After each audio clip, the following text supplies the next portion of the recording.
just going back onto Mateo Joseph, though, you spoke this week to two former Leeds strikers. You wanted to speak to others, but they refused to return your calls because they see Graham Smyth pop up on their phone and they just immediately red button. But Brian Deane and Lee Chapman were kind enough to give you a little bit of their time, and they had some very interesting things to say about Mateo and his current form. The struggles that he's having.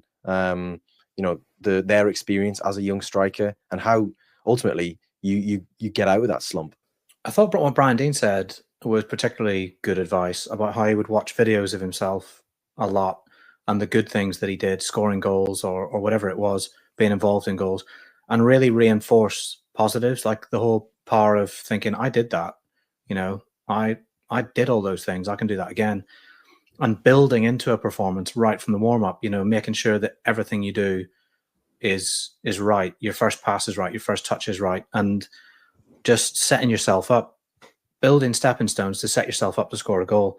Lee Chapman talked about, he was a bit more rudimentary. His advice was basically just extra finishing drills, and the coach can help and put an arm around him. And in amongst all of that, Lee Chapman really was in no mood to sugarcoat it. And he was saying if he was 17, 18, you give him more time, but he's 21 now.